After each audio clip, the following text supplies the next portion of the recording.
It is July 29th. It is a Monday, and today I have a doozy of a video, kind of big, a lot of stuff going on here. So, first I'll take you through the account and I'll show you some of the holdings, and then I want to talk about my Apple. Apple position. It's very complicated, and I'm going to explain it thoroughly, and I'm going to discuss its status as a Halo company and how I think it's waning and why I'm in Apple right now, even though I say that the its Halo status is waning. So without further ado, let's quickly run through the account. I'm not on all-time high. This is my Apple position real quick. I'm sitting at 61,300. No real big movers, just Apple gaining quite a bit over here, and everything else is fairly flat. Energy fuels down $50 and chemical down 30.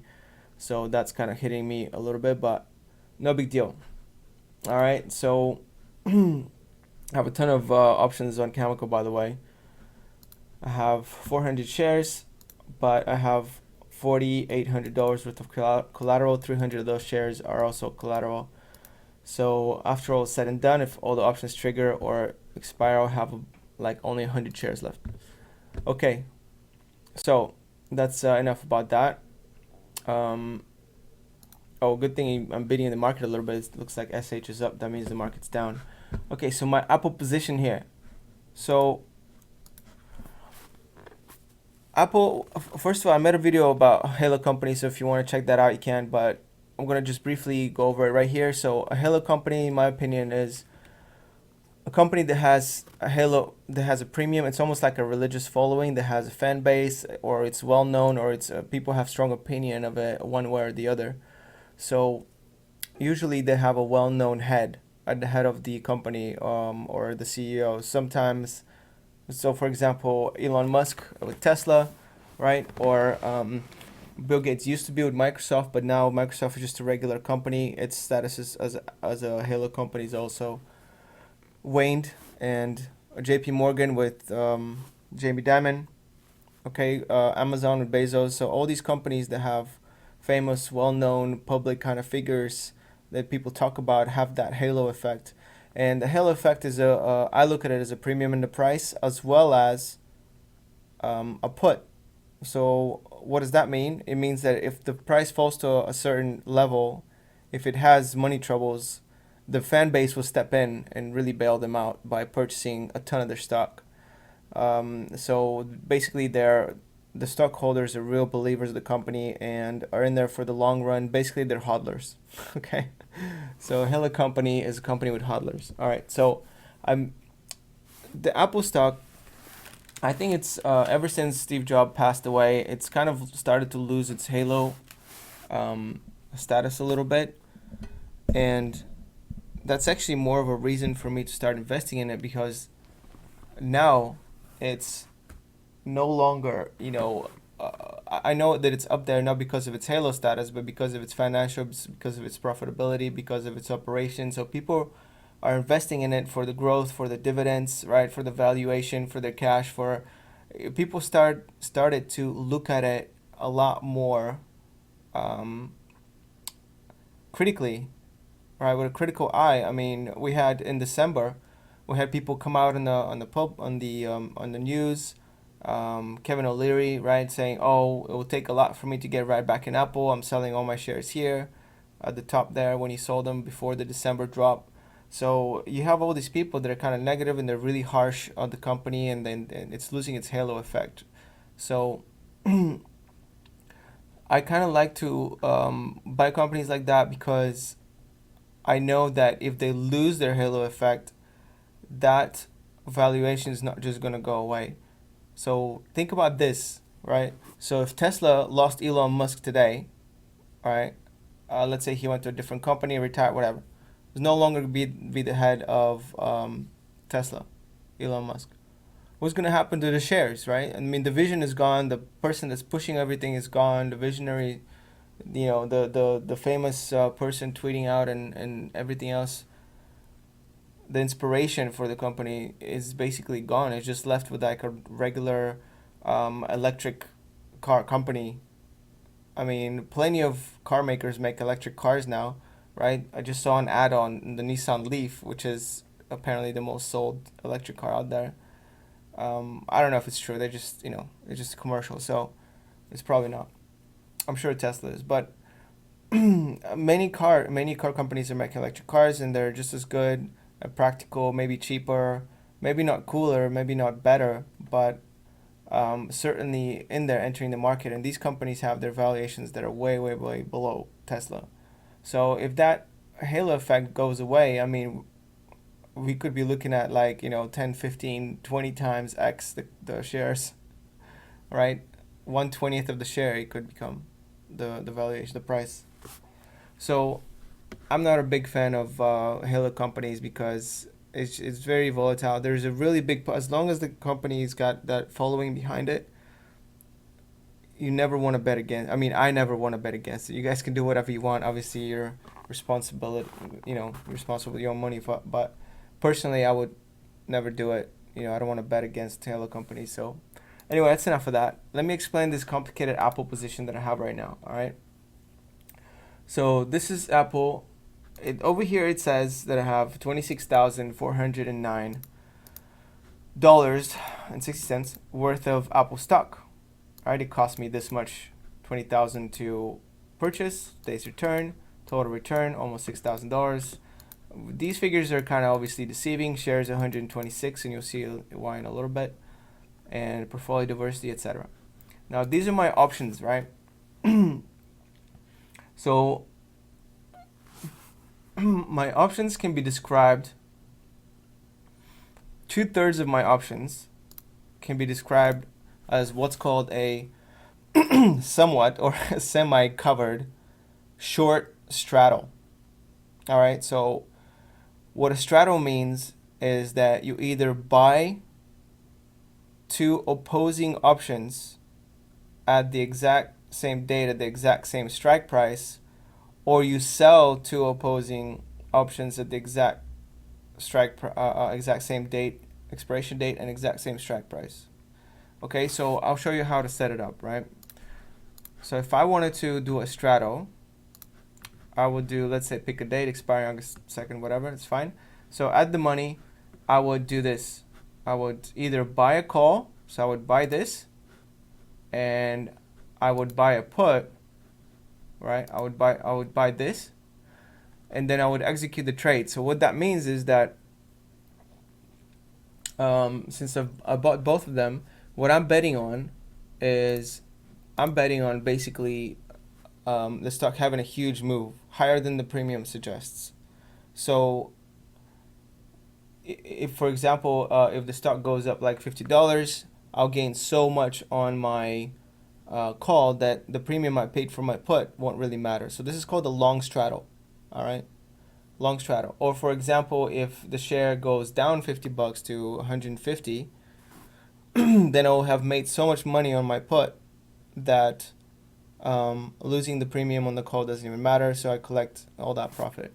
So this is a good thing to do. It's a good option play to make when you're expecting a really big move in the market. Now be careful when you do that though, because a lot of times when a big move is expected due to earnings or whatnot, some of that is already factored into the premium, so you have to be real careful about when you're setting up trades like that.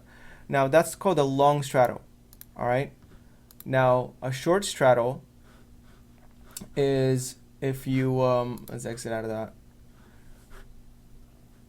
A short straddle is the opposite. Okay, so if I, let's say, sell a call, now in order to do that, by the way, you're gonna have to have either the money or the margin available to make that play, because you need a lot in order to be able to do it, right? So anyway, let's go back in the browser here. So I sell a call, right? Let's say I sell a 210 call, and then I also sell a put, 210 put. All right. So now what's happened is I have two opposing trades, both sell, and what I'm betting on is that the price won't go anywhere, right? So if it ends up at $210 by August 3rd, they will have expired worthless, the options, and I will have collected the premium. That's what that means. All right, so it's the opposite of the other trade. I'm looking for the stock not to move, right? I'm looking for it to maintain its price. So that's a short straddle. That's what I have. 2/3 of my options is that's what I have with Apple right now. It's called a short straddle. So let's show you the actual stocks here, and you'll see. So I have one call sold at $200 on January 17th, and one put sold, well actually two, but one put sold at the same exact date at the same exact strike price. So what I'm betting on basically is that it's going to end up at $200 with this play. Is going to end up at $200 by January 17, 2020. That is my bet with this particular play. Also, though, you can see that it's a little bit more bullish than that because I have an extra put on there.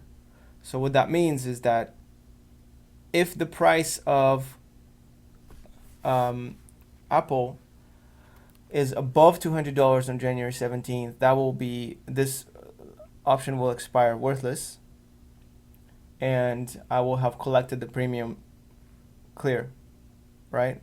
Out clear. So that's just an independent play. All right, so now we covered the three options. On top of that, on top of that, I have 26 extra shares right here, right? Which is another bullish position. So this put sell is bullish, and the 26 shares is bullish. The call is bearish, but it's combination with one of the puts into a straddle play, which is kind of neutral. All right, so overall, I'm bullish on Apple, but I will not be gaining that much from its upside as it may seem, right? I'm not going to be gaining 126 shares of upside. So what is the end result? All right, so what is the end result of all these options that I have right now? The three options in my position in the shares in Apple. What's going to happen if Apple is, let's say, at $210, just a little bit over, let's say just a little bit over $200 on January 17, 2020. Well, one thing is going to happen is I'm going to be forced to sell my 100 shares of Apple at $200 and collect the profits from that. The profits from that are pretty extensive from the entire year, right? So it's almost $6,000 right now, but it's going to be less than that because it's over 200. So it's going to be about $5,000. All right. So $5,000 I'll be forced to sell for a profit, and I'll also have collected during that time my premium for selling the call. So altogether, it'd be somewhere around $6,500. All right, because it was a very expensive call sell. Actually, I sold probably around $1,200. So all right, so $6,200. What the other thing is going to happen is the two puts will expire worthless, right? Because what they are is a promise to buy the stock if it's under $200 on January 17th for $200. So the puts will expire worthless, and I'll be forced to sell 100 shares of Apple for $200 each. That's what's going to happen if the price is over $200 on January 17th. Now, what happens if the price is below $200? Let's say Apple's tanks, right? Well, a few things.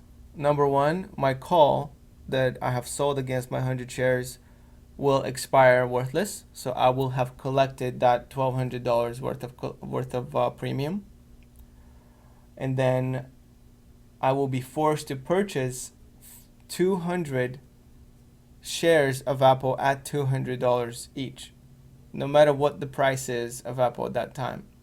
So if the price drops down to $100, I will still be purchasing Apple at $200 each for a loss of $100 per share. All right, so that's a lot. $100 times 200. I can't even do that math. It's too much. All right. So that's the deal here, right? So a lot of stuff. Very complicated trade. If you want to look at it and stare at it, here it is again.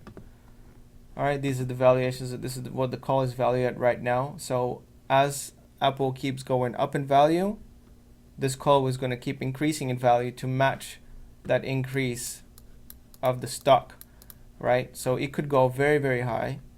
It could go to, you know, $3, $4, $5, $10,000 this call, and that's negative for me, right? I'm gonna have to pay that $10,000, but luckily, I will be paying them out of profits that I've earned from my 100 shares that I own. All right. So basically, as far as I'm concerned, this call right here and 100 of my shares are canceled out. Right? They're not. They've already done their job as long as Apple stays above 200. Right? So I hope that explains the position a little bit. You can see some stats here on how this trade is going. This complicated trade is going. Total return for the options is $1,331. So if I were to exit this entire position right now for just for the options, that's how much I would have gained. All right, and I would still keep my 100 shares of Apple. If I enter my entire Apple position right now for profits, it would be this number here, the total return from the options, and the total return from my stocks, which would be around over $7,000, $7,200. Okay, so if you have any questions about this, I know it was quite complicated, and I try to explain it in a few different ways and tell you what would happen, show it to you on the screen, explain what the trade is called, what the option system is called, the strategy is called, and let me know if you got any questions about it. I mean, I don't know. I don't know what else to say about it. I think that's about all I got to say for it. But if you got questions, shoot. If not, tell me what kind of plays you're playing. Like, do you even have Apple? Are you playing Apple? You think it's gonna go up or down? Like, what's your opinion? I don't know. All right, I think that's it for now. I think I've explained this enough. I've beat the dead horse for quite some time now, and I'm gonna end the video right here.